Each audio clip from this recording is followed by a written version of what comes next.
Assalamualaikum warahmatullahi wabarakatuh. Innal hamdalillah nahmaduhu wa nasta'inuhu wa nastaghfiruh wa na'udzu billahi min syururi anfusina wa min sayyiati a'malina. May yahdihillahu fala mudilla lahu wa man yudlil fala hadiya lahu. أشهد أن لا إله إلا الله وحده لا شريك له وأشهد أن محمدا عبده ورسوله. إخواني وأخواتي في الدين أعازني وأعزكم الله. Bapak dan Ibu yang selalu dimuliakan oleh Allah Jalla wa'ala, melanjutkan mabahas kita dan kajian kita, pembacaan kitab Umdatul Ahkam karya Syekh Al-Allamah Al-Faqih Abdul Ghani bin Abdul Wahid bin Ali Al-Maqdisi rahimahullah rahmatan wasi'ah, yang dimana kita masuk kepada hadis nomor 6 berkaitan tentang masalah najisnya liur anjing. Disebutkan di dalam hadis yang sahih, hadis dari Abu Hurairah radhiyallahu an, semoga Allah Jalla wa ala meridai beliau, qala anna Rasulullah sallallahu alaihi wasallam qala, bahwasanya Rasulullah sallallahu alaihi wasallam bersabda, idza syaribal kalbu fi ina'i ahadikum falyaghsilhu sab'an wali muslim ulahunna biturab. Dari Abu Hurairah, semoga Allah Jalla wa ala meridai beliau, bahwasannya Rasulullah sallallahu alaihi wasallam bersabda, apabila anjing meminum atau menjilat di salah satu bejana dari kalian, kata-kata ina kalau kita terjemahkan ya secara letterleknya artinya itu bejana, tapi ina atau jamaknya al-aniyah itu maksudnya berkaitan alat-alat yang digunakan untuk makan, untuk minum, atau bisa jadi untuk memasak atau menanak. Itulah yang disebut dengan ina. Apabila anjing menjilat ya alat-alat yang digunakan untuk makan dan minum seperti cangkir, gelas, piring, mangkok dan sejenisnya, termasuk alat-alat memasak, maka hendaknya bejana tersebut, alat-alat tersebut dicuci sebanyak 7 kali. Yang pertamanya menggunakan pasir atau tanah. Di sini disebutkan yang pertama yang bisa kita ambil faedah daripada hadis ini atau ilmu daripada hadis ini, bahwasannya liur anjing itu adalah najis. Sebatas liurnya saja, badannya itu tidak najis. Rasulullah cuma mengatakan liur anjing, dan itu dikuatkan dalam hadis Abdullah bin Mughaffal anna Rasulullah sallallahu alaihi wasallam qala idza walaghal kalbu fil ina'i, jika ada anjing menjilat di air di suatu wadah atau di suatu tempat atau bejana, faghsilhu sab'an, maka cucilah sebanyak 7 kali. Disebutkan, meskipun di sini dalam tanda kutip ada khilaf di kalangan para ulama, kalau madhab Syafi'i itu mengatakan al-kalbu najsul aini bi jami'i ajzaihi, bahwasannya anjing itu seluruh tubuhnya termasuk anggota-anggota badannya, apalagi berkaitan dengan liurnya, kata pengikut Imam Syafi'i bahwasannya itu adalah najis. Termasuk juga Al-Hanabilah, pendapat daripada pengikut Imam Ahmad bin Hanbal, dan itu yang dikatakan juga oleh Al-Imam Abu Yusuf dan juga Muhammad bin Al-Hasan, pengikut dari madhab Al-Hanafi, ya.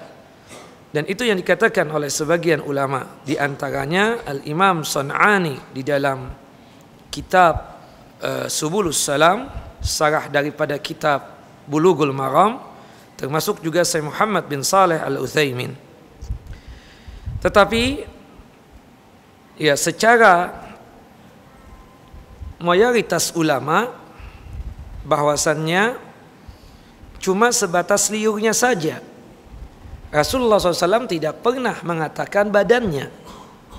Tegas Rasulullah dalam hadis Abu Hurairah radhiyallahu an tadi yang kita bacakan, termasuk dari lafaz yang lain disebutkan oleh Nabi SAW, tuhuru ina'i ahadikum, sucinya bejana salah seorang di antara kalian, cangkir, gelas, garpu, sendok dan lain sebagainya itu, idza walagha fihi al-kalbu, apabila dijilat oleh anjing, ayyaksilahu sab'a marrat, maka hendaknya dicuci sebanyak 7 kali. Ulahunna bit-turab, yang pertamanya tersebut dengan pasir atau tanah. Nah, kalau kita melihat dari hadis ini, komentarnya para ulama meskipun dalam tanda kutip ada khilaf di kalangan para ulama tentang masalah yang berkaitan dengan badannya tadi. Kalau berkaitan dengan liur anjing itu najis, sepakat ulama. Liur anjing itu najis, sepakat. Tapi berkaitan dengan badannya ada khilaf. Tapi yang rajih, badannya anjing, bulu-bulunya anjing itu tidak najis. Karena Rasulullah mengatakan cuma liurnya anjing saja. Dan itu yang menjadi pendapat yang rajih. Dan itu yang dijelaskan oleh para ulama-ulama yang lainnya. Nah, liur anjing ini najis. Najisnya terbilang berat, mughalladah. Karena cara pencuciannya berbeda dengan cara pencucian yang lain. Kalau najis-najis yang lain cukup dengan 1 kali air, cara pencucian sudah bersih. Tapi kalau anjing, ini pencuciannya sebanyak 7 kali. Bahkan yang pertamanya itu dengan menggunakan apa? Tanah atau pasir. Kenapa kok menggunakan tanah dan pasir? Karena liur anjing itu, di dalam liur anjing ada kuman, ada bakteri yang tidaklah mati kecuali disentuh atau terkena tanah atau pasir. Nah, setelah itu yang keduanya baru menggunakan air. Yang ketiganya begitu juga sampai yang ketujuh. Meskipun kita katakan kalau dengan yang kedua dengan air cukup sebenarnya. Tapi ini yang ketiga dan yang ketujuhnya, yang ketiga sampai yang ketujuhnya itu tidak lain dalam rangka ta'abudiyan, dalam rangka untuk menjalankan perintah Nabi SAW. Dan menjalankan perintah Nabi SAW adalah bagian daripada beribadahnya kita kepada Allahu Jalla wa'ala. Berkaitan dengan anjing, ya, bagaimana hukum memeliharanya? Ya, kita tahu memanfaatkan anjing secara umumnya itu tidak dibolehkan. Disebutkan dalam beberapa hadis tersebut tentang masalah hukum memanfaatkan anjing, termasuk memeliharanya. Para ulama sepakat bahwa tidak boleh memanfaatkan anjing kecuali untuk maksud tertentu yang ada hajat di dalamnya. Setahu saya, wallahu a'lam, memanfaatkan anjing itu cuma dibolehkan dalam perkara 3 hal saja. Yang pertama, memanfaatkan anjing ya dalam rangka untuk keamanan, sebagaimana yang dilakukan oleh para petugas keamanan, polisi atau tentara, untuk melacak barang yang terlarang atau untuk mengendus para penjahat misalnya. Nah, itu dibolehkan. Nanti kita sebutkan dalilnya. Yang kedua, untuk menjaga kebun atau sawah. Yang ketiga, yang terakhir, untuk menjaga peternakan. Disebutkan dalam hadis yang sahih, hadis dari Abu Hurairah radhiyallahu an, qala Rasulullah sallallahu alaihi wasallam, Rasulullah sallallahu alaihi wasallam bersabda, man ittakhadha kalban illa kalba masyiyatin aw saudin aw saydin aw zar'in intaqasa min ajrihi kulla yawmin qiratun. Barang siapa yang memanfaatkan anjing atau memelihara anjing, kecuali jika dia memanfaatkan anjing untuk menjaga hewan ternak, peternakan boleh, atau untuk berburu, ya, untuk berburu dibolehkan juga, atau untuk menjaga pertanian atau tanaman atau sawah atau ladang boleh juga. Selain daripada itu, dia memelihara anjing juga, seperti dia misalnya memelihara anjing di rumahnya, maka setiap harinya si pemelihara anjing ini itu berkurang pahalanya 1 qirat. Dalam hadis yang lain disebutkan 2 qirat. Dalam hadis Abdullah ibnu Umar disebutkan orang yang suka memelihara anjing di rumahnya, yang dimana dia tersebut memelihara ya cuma untuk kesenangannya dia, atau mungkin untuk berjaga di rumah, tapi ini tidak dibenarkan. Pernah waktu Nabi SAW masuk ke rumah ibunda Aisyah, Rasulullah melihat di rumah ibunda Aisyah ada anjing kecil. Rasulullah tidak jadi masuk, kemudian meninggalkan rumah ibunda Aisyah. Dikejar oleh ibunda Aisyah, ya Rasulullah, kenapa enggak jadi masuk? Bukankah ini hariku, jadwalku? Kata Nabi SAW, aku tidak jadi masuk ke rumahmu dikarenakan disebabkan itu, yaitu anjing kecil. Ketahuilah wahai Aisyah, sebab anjing kecil tersebut atau anjing secara umumnya, malaikat rahmat tidak masuk. Nah, kecuali berkaitan tentang ya hunting, berburu, dibolehkan. Kita bawa anjing, memelihara anjing, memanfaatkan anjing untuk berburu, atau untuk memelihara ladang atau sawah, perkebunan boleh, atau untuk peternakan, menjaga ternak dibolehkan. Dan yang terakhir adalah ditambahkan untuk keamanan berkaitan dengan posisi para polisi atau mungkin para tentara, untuk apa? Untuk mengendus atau untuk mencari jejak, untuk menangkap penjahat-penjahat atau barang-barang yang terlarang. Dalam hadis yang lain disebutkan, man iqtana kalban laysa bi kalbin masyiyatin aw dhariyatin naqasa kulla yawmin min amalihi qiratani. Barang siapa yang memanfaatkan anjing bukan untuk maksud menjaga hewan ternak, atau bukan maksud dilatih sebagai cara untuk berburu atau hunting, maka setiap hari pahala amalannya berkurang sebesar 2 qirat. Hadis sahih dikeluarkan oleh Al-Imam Al-Bukhari dalam kitab sahih beliau pada nomor hadis 5480, dan hadis ini juga dikeluarkan oleh Imam Muslim dalam kitab sahih beliau pada nomor hadis 1574.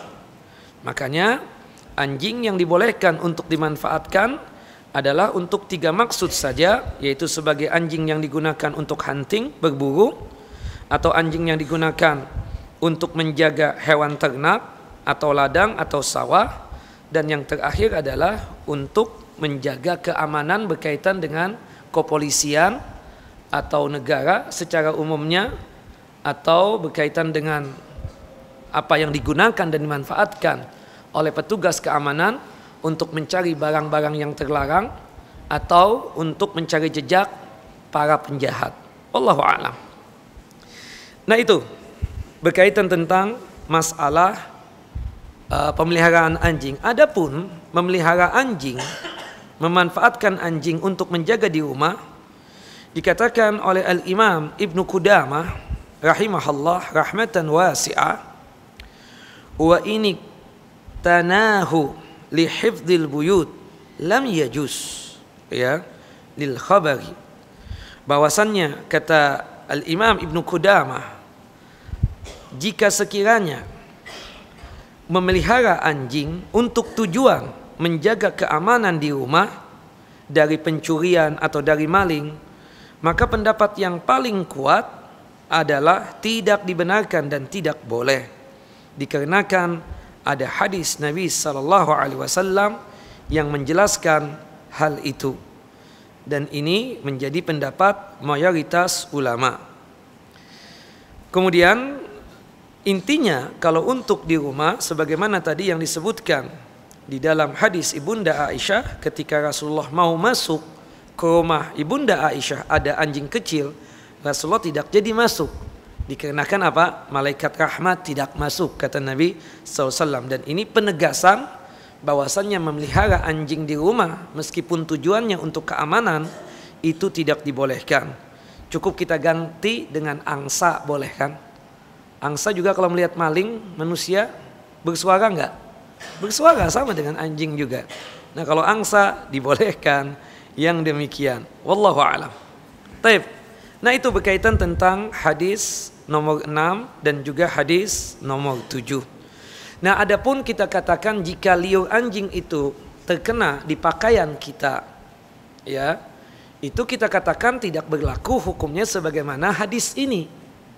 Rasulullah kita lihat tadi, idza syaribal kalbu fi ina'i ahadikum, apabila anjing meminum air dari bejana salah seorang di antara kalian.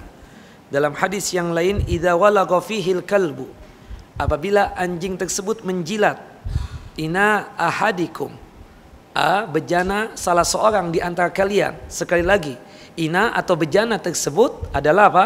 Alat-alat yang digunakan untuk makan, minum, masak, dan menanak misalnya.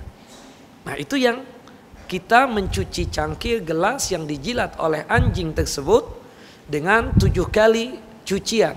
1 kali yang pertamanya tersebut dengan menggunakan tanah atau pasir. Adapun kita katakan terkena baju kita atau terkena celana kita, cukup kita cuci dengan 1 kali cucian saja dengan sabun atau yang sejenisnya, maka sudah bersih. Tidak mungkinlah seseorang ketika bajunya itu terkena liur anjing, dia gosok-gosok bajunya tersebut di tanah, yang ada bajunya rusak nantinya. Nah itu yang berkaitan tentang masalah liur anjing. Tapi kita masuk kepada hadis yang selanjutnya tentang masalah wudu. Tentang masalah wudu ini disebutkan dalam hadis nomor 8, nomor 9. Ya. Hadis yang pertama, hadis dari Humran Maula Utsman bin Affan. Humran ini adalah pembantunya Utsman bin Affan radhiyallahu an. Annahu ra'a Utsman. Dia melihat Utsman, ya, da'a biwudu'in. Utsman memanggil dia agar Humran membawa seember air, agar Humran membawakan air wudu untuknya. Fa afragha 'ala yadayhi min ina'ihi fa ghasalahuma 3 marrat. Kemudian Utsman bin Affan menuangkan air tersebut dari wadahnya pada kedua telapak tangan tersebut, diambil air tersebut. Ada ember, di dalamnya ada air. Utsman mengambil, menciduk dengan telapak tangan kanannya, diambil air tersebut, kemudian digosok-gosokkan air tersebut, maksudnya mengusap kedua telapak tangan sebanyak 3 kali. Menunjukkan bahwasannya air yang musta'mal, air yang bekas dipakai atau yang jatuh lagi di air yang ada, itu bukanlah apa? Najis. Ingat sebagaimana yang saya jelaskan, air itu cuma ada 2. Yang pertama, air yang boleh digunakan untuk bersuci, untuk mandi atau untuk berwudu, atau air yang kedua, air yang tidak boleh digunakan untuk bersuci atau berwudu atau mandi. Kategori air suci itu bagaimana sih? Air yang dibolehkan untuk digunakan untuk berwudu dan mandi cuma 3 kan? tidak berubah warna, tidak berubah rasa, dan tidak berubah bau. Itu kaidahnya sudah. Berarti kalau misalnya kita timpakan air putih ini kan boleh nih untuk berwudu atau mandi. Tapi kita taruh di sini kopi berubah jadi hitam. Ya, boleh enggak kita berwudu dengan air kopi? Tidak boleh. Kenapa? Berubah warna. Kita kasih gula, jadi manis kan air ini. Boleh enggak kita berwudu dengan air gula? Tidak boleh. Atau air-air yang ada di kemasan kalau sudah lama bertahun-tahun berubah enggak baunya? Berubah, tidak boleh juga digunakan. Selama air tersebut tidak berubah rasa, tidak berubah bau, tidak berubah warna, maka air tersebut boleh digunakan untuk berwudu atau mandi. Sedangkan air mustakmal, hal itu tidak mengapa yang demikian. Dan itu dikuatkan di dalam hadis Anas bin Malik radhiyallahu an. Ketika itu Nabi sallallahu alaihi wasallam dan para sahabatnya yang berjumlah 70 orang melakukan safar, mau berwudu, kekurangan air. Rasulullah bertanya kepada para sahabatnya, hal min ahadim minkum ma, siapa di antara kalian ini yang memiliki air? Fawadha yadahu fil ma, kemudian ada seorang sahabat yang membawa sedikit air. Kata Nabi SAW, tolong air tersebut diletakkan di bejana atau di ember. Diletakkanlah air tersebut di ember atau di bejana. Fawadha yadahu fil ma'i, kemudian telapak tangan kanannya atau tangan kanannya Nabi SAW masuk ke bejana atau ke ember tersebut yang ada air sedikit tadi. Kemudian Rasulullah angkat. Kemudian keluarlah begitu derasnya, sebagaimana kita membuka air yang ada di keran. Keluar kan deras? Ya, keluar dari jari jemari Nabi SAW air begitu kencang dan derasnya. Kemudian Rasulullah mengatakan apa? Tawadda'u bi ismillah. Berwudulah kalian, sebelum berwudu ucapkanlah bismillah. Berwudulah dari air yang keluar dari jari jemariku ini. Subhanallah, dari hadis ini kita katakan ini kan air mustakmal, sudah dipegang oleh Nabi SAW. Berarti apa? Air mustakmal bukanlah najis. Air mustakmal masih boleh untuk digunakan untuk wudu ataupun untuk mandi. Nah, Utsman bin Affan yang pertama kali yang dilakukan, meskipun di sini tidak disebut, itu sebenarnya mengucapkan bismillah. Yang pertama kali yang kita lakukan sebelum berwudu itu apa? Membaca bismillah. Dan itu dikuatkan dalam hadis yang saya bacakan tadi, hadis Anas bin Malik radhiyallahu an, dan dikuatkan dalam hadis Abu Hurairah radhiyallahu an. Hadis yang dikeluarkan oleh Al-Imam Ibnu Majah, Tirmidzi, Abu Daud, ya. Dan hadis ini disahihkan oleh Syekh Nasiruddin Albani. Kata Nabi sallallahu alaihi wasallam, la wudu'a liman lam yadhkur ismallahi alaihi. Tidak ada wudu, artinya tidak sah wudunya bagi orang yang tidak mengucapkan bismillah. Kata Al-Imam Ibnu Qudamah rahimahullah rahmatan wasi'ah, wa in qulna biwujubiha fatarakaha amdan lam tasih taharatuhu li'annahu taraka wajiban fit taharah asbaha ma law taraka niyyah wa in tarakaha sahwan sahhat taharatuhu. Jika kita mengatakan hukum membaca bismillah sebelum berwudu itu wajib, makanya wajibnya itu bagi mereka yang ingat. Maka jika dia ingat nih, dia tinggalkan pengucapan bismillah tanpa ada embel-embel ar-Rahman ar-Rahim, ya, cukup bismillah saja. Dia sengaja, dia tinggalkan pembacaan bismillah tadi, maka berarti dia tersebut meninggalkan kewajiban. Kalau meninggalkan kewajiban berarti apa? Wudunya tersebut tidak sah. Sebagaimana dia tersebut meninggalkan niat daripada berwudu. Dan niat itu tempatnya di hati. Tapi kalau seandainya dia lupa membaca bismillah sebelum berwudu, maka apa? Sahkah wudunya? Sah. Jadi kita katakan wajib membaca bismillah sebelum berwudu itu bagi mereka yang ingat. Sedangkan yang lupa ma'fuun, dimaafkan. Taib. Kemudian yang kedua yang dilakukan oleh Utsman bin Affan radhiyallahu an, ya, faghasalahuma salasa marrat. Membersihkan kedua telapak tangan sebanyak 3 kali. Dan itu dikuatkan dalam hadis yang selanjutnya, hadis nomor 9, hampir sama, ya, disebutkan faghasala yadayhi thalathan, ya, Rasulullah SAW yang dilihat oleh Amr bin Yahya al-Mazani, ya, yang dimana dia melihat dari ayahnya yang bernama Amr bin Abil Hasan, yang dimana Amr bin Abil Hasan ini bertanya kepada Abdullah bin Zaid bin Abdi Rabbih al-Ansari, sahabat Nabi SAW, ketika menerangkan dan menjelaskan wudunya Nabi SAW. Salah satunya setelah membaca bismillah adalah membasuh kedua telapak tangan. Dan itu dikuatkan lagi dalam hadis Aus bin Abi Aus an jaddi radhiyallahu an. Qala, berkata Aus bin Abi Aus an jaddihi, dari kakeknya, semoga Allah Jalla wa ala meridainya, ya, berkata, raaitu Rasulullah sallallahu alaihi wasallam tawadda'a fastaukafa thalathan.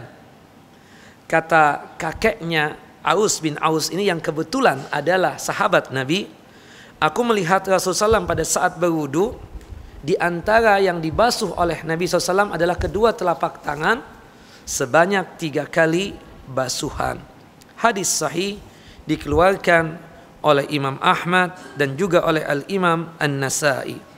Dan itu, ya, dikuatkan dalam hadis yang lainnya, di antaranya hadis Abu Hurairah radhiyallahu an, yang dimana Nabi sallallahu alaihi wasallam bersabda, "Idza staiqadha ahadukum min naumihi fala yaghmis yadahu fil ina'i hatta yaghsilaha thalathan fa innahu la yadri aina batat yaduhu."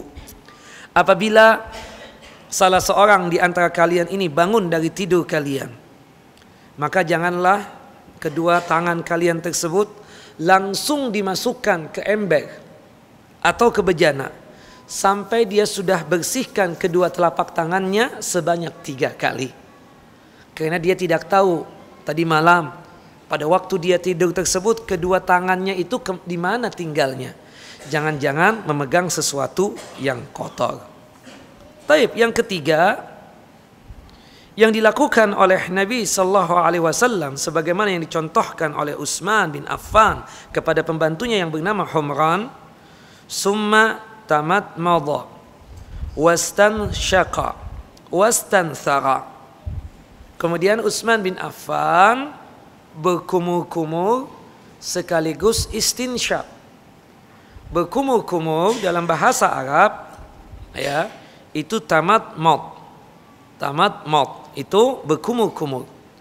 Sedangkan memasukkan air ke hidung dengan dihirup itu namanya istinsyaq. Ya, sedangkan mengeluarkan kotoran-kotoran yang ada di hidung dengan jari jemari telapak tangan yang kiri ini namanya apa? Istinthar. Berkumur-kumur, tamatmad, ya. Kemudian kalau memasukkan air ke hidung dengan menggunakan telapak tangan yang kanan, itu namanya apa? Istinsyaq. Sedangkan mengeluarkan kotoran yang ada di hidung dengan jari jemari tangan yang kiri, itu namanya istinthar. Kebiasaan Rasul yang ketiga ini berkumur-kumur sekaligus istinsyaq, membersihkan hidung dengan air yang sama. Ambil air dengan telapak tangan yang kanan, kemudian masukkan ke mulut sekaligus hidung.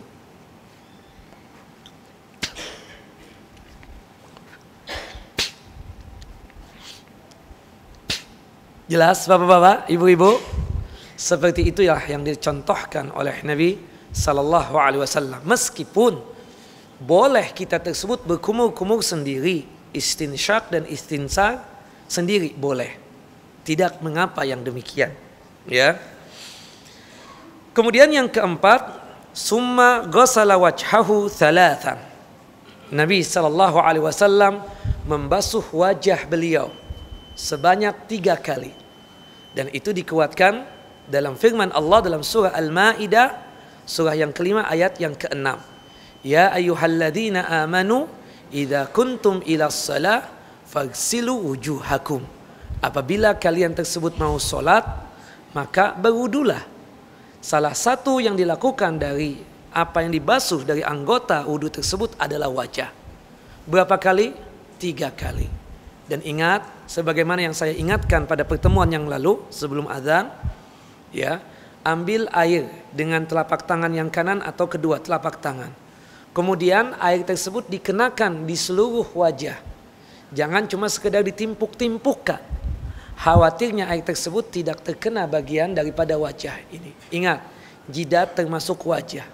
Ini awal mula, terakhirnya itu yang pertama kali tumbuhnya rambut ini, yang di atas jidat. Kemudian bagian yang terakhir daripada telinga ini pun juga wajah. Jenggot kita termasuk wajah juga. Dagu apalagi. Ini adalah wajah seluruhnya, seperti itu. Nah itu wajibnya 1 kali. Sedangkan untuk hitungan yang kedua dan ketiga, hukumnya apa? Sunnah. Tapi satu lagi ya sebelum adzan. Summa ghassala wajhahu thalathan wa yadayhi ilal mirfaqaini thalathan. Kemudian Nabi SAW membasuh tangan beliau sampai ke siku. Ya. Dalam lafaz yang sama hadis Utsman bin Affan disebutkan secara jelas.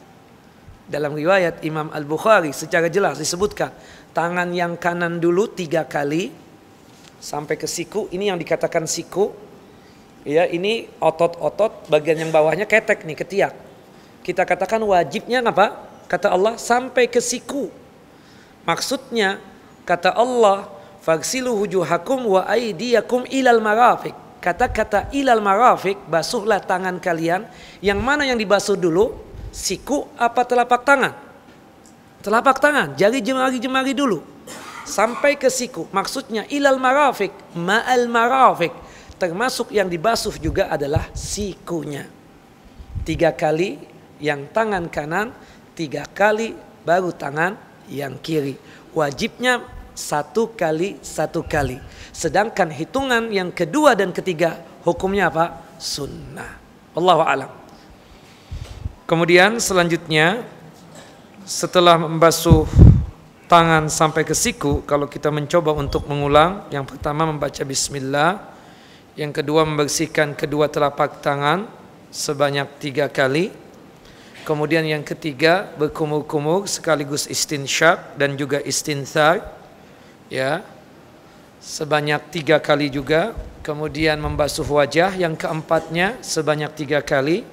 Kemudian yang kelima membasuh tangan sampai ke siku. Kemudian yang keenamnya adalah summa masaha bi ra'sihi. Ya, kemudian Utsman bin Affan mengajarkan kepada Humran yang dimana beliau melihat wudunya Nabi SAW. Kemudian beliau mengusap kepala beliau. Nah, tentang masalah mengusap kepala tersebut disebutkan dalam hadis nomor 9. Karena kita tahu di dalam masalah pengusapan kepala ini ada 3 hadis. Pertama hadis Abdullah bin Zaid Al-Ansari. Yang kedua hadis Abdullah bin Amr bin As radhiyallahu anhuma. Yang ketiga adalah hadis Ali bin Abi Thalib ketika menerangkan tentang masalah bilangannya berapa kali. Ya. Untuk mengusap kepala ini cuma 1 kali. Caranya disebutkan di dalam hadis nomor 9. Summa adkhala yadayhi famasaha bihima ra'sahu fa aqbala bihima wa atbara marratan wahidatan. Adalah Nabi SAW mengambil air dengan kedua telapak tangan beliau, kemudian kedua telapak tangan yang ada air tersebut dijalankan di atas kepala beliau, ya, dijalankan untuk mengusap kepala ini sampai tengkuk belakang, kemudian dikembalikan ke depan. Kemudian sisa air untuk mengusap telinga, sebagaimana disebutkan dalam hadis Abdullah bin Umar bin Khattab radhiyallahu anhuma, al-udhunani minar ra's. Mengusap telinga ini bagian daripada pengusapan kepala. Maksudnya bahwasannya air untuk mengusap telinga ini adalah bagian dari air yang ada untuk mengusap kepala. Dan itu dilakukan cuma satu kali saja. Ambil air dengan kedua telapak tangan, kemudian kedua telapak tangan ini yang ada air tersebut dijalankan di atas kepala kita, kemudian sampai tengkuk belakang, kemudian dikembalikan ke depan. Sisa air yang ada di jari jemari tangan kita ini telunjuk masuk ke lubang telinga, kemudian ibu jari yang mengusap telinga ini. Jelas Bapak Ibu? Dan ini tidak ada perbedaan antara wudu laki-laki dengan wudu perempuan. Ya, perempuan yang rambut panjang pun kita katakan pengusapan kepala yang disebutkan. Nah, berhubung di atas kepala kita tersebut ada rambut, maka rambutnya pun juga sekaligus diusap. Seperti itu. Bukan sebagaimana kesalahpahaman yang terjadi dengan masalah wudunya wanita. Sebagian wanita ketika berwudu berhubung dia rambut panjang, kemudian air diambil kemudian ditimpuk-timpukkan. Bukan itu. Tidak pernah diajarkan oleh Nabi yang seperti itu. Yang perlu kita pahami bahwasannya wanita sebagaimana yang dikatakan oleh Nabi sallallahu alaihi wasallam, an-nisa'u syawaiqur rijal. Para wanita itu adalah saudara sekandungnya laki-laki. Maksudnya dalam segi hukum masalah ibadah termasuk masalah wudu itu sama sebagaimana laki-laki. Nah, ini pun juga hadis yang 3 hadis tadi, hadis Abdullah bin Zaid al-Ansari, kemudian hadis dari Abdullah bin Amr bin As, kemudian hadis Ali bin Abi Thalib radhiyallahu an, menjelaskan kepada kita bahwasannya begitulah cara pengusapan kepala, bukan sebagaimana yang dilakukan oleh sebagian orang. Mengusap kepala cuma jambulnya doang, nggak sah wudunya seperti ini, bertentangan dengan hadis Nabi SAW. Atau maaf, kesalahan juga ketika dia membedakan tentang pengusapan kepala dengan mengusap telinga. Mengusap kepala sendiri, kemudian mengusap telinga juga sendiri, mengambil air yang baru, itu pun juga kita katakan apa? Menyelisihi sunnah Nabi sallallahu alaihi wasallam. Nah, bahwasannya kita katakan di dalam masalah pengusapan kepala tadi sangat jelas disebutkan di dalam 3 hadis Nabi sallallahu alaihi wasallam tadi. Kemudian setelah itu ya, Nabi sallallahu alaihi wasallam membasuh kedua kaki beliau. Summa ghasala kilta rijlaihi salatan. Kemudian Nabi SAW atau Utsman maksudnya mencontohkan kepada Humran, ya, beliau membasuh kaki ya sampai ke mata kaki. Dan itu dikuatkan dengan firman Allah Jalla wa Ala dalam surah Al-Maidah surah yang kelima ayat yang ke-6. Wamsahu bi ru'usikum wa arjulikum ilal ka'bain.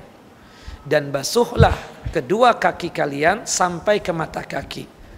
Bukan ke betis, bukan ke siku, apalagi paha.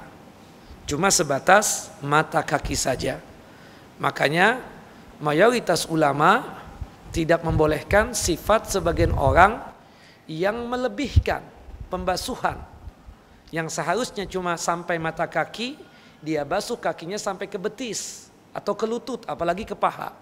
Ini tidak ada sunnahnya sama sekali.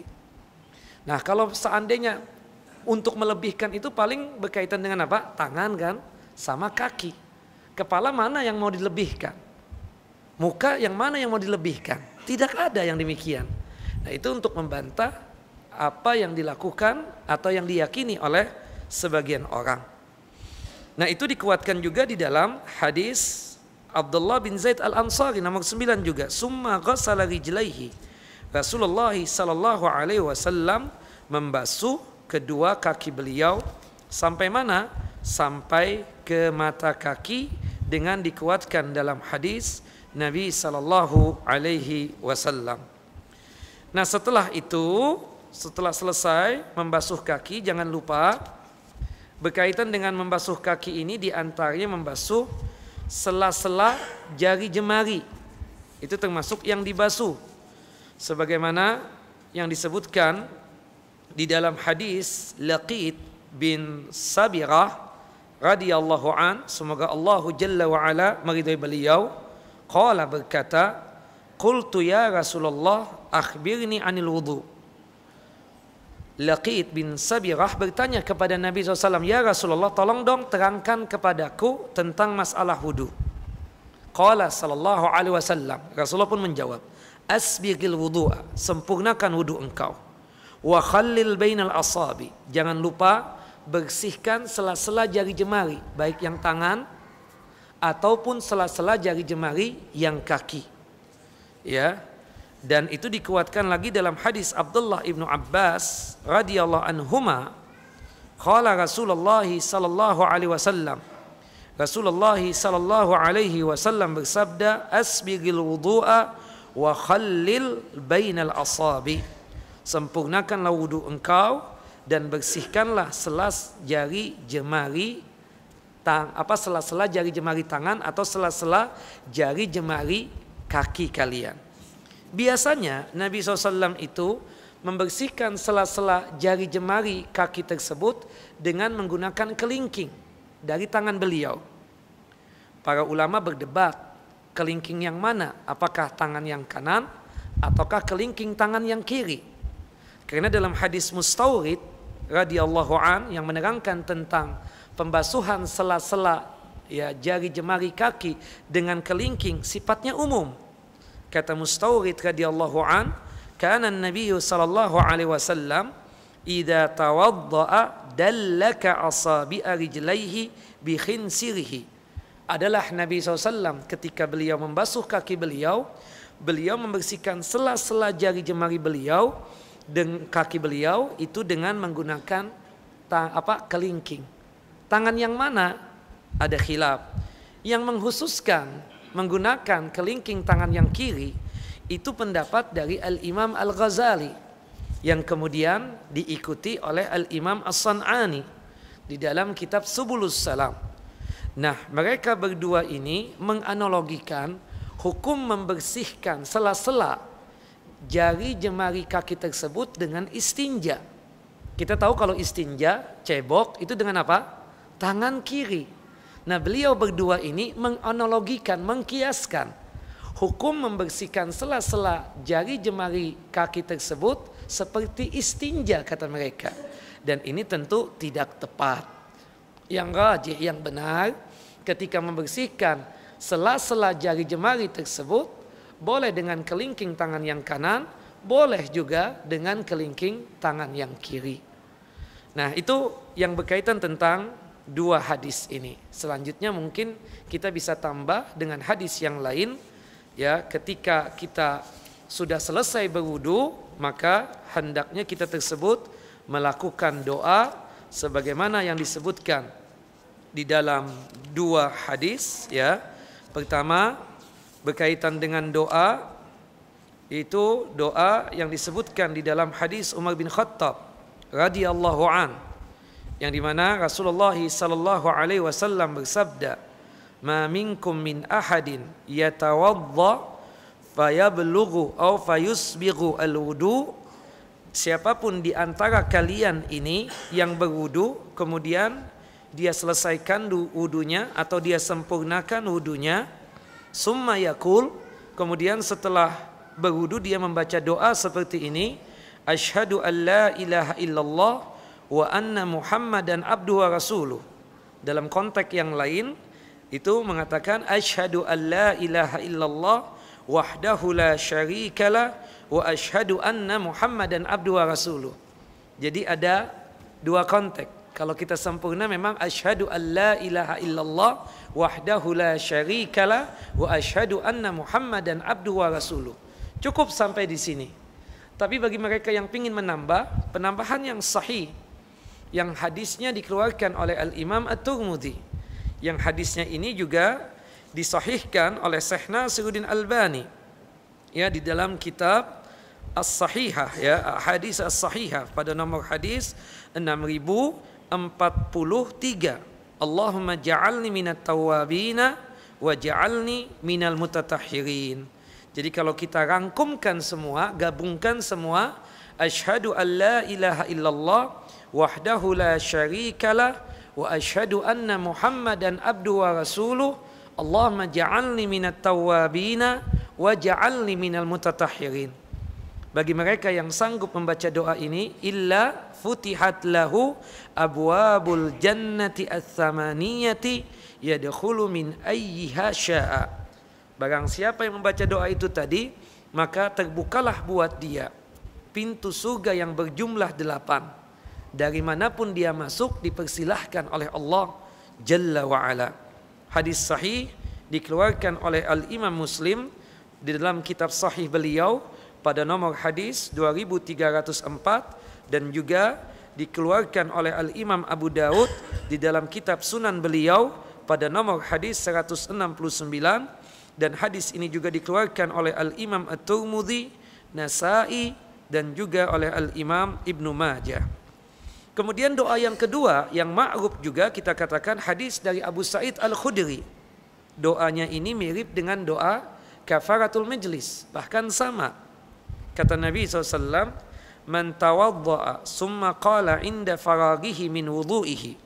Barang siapa yang berwudu, kemudian dia berdoa setelah selesai berwudu dengan membaca doa seperti ini. Subhanaka Allahumma wa bihamdika asyhadu an la ilaha illa anta astaghfiruka wa atubu ilaik.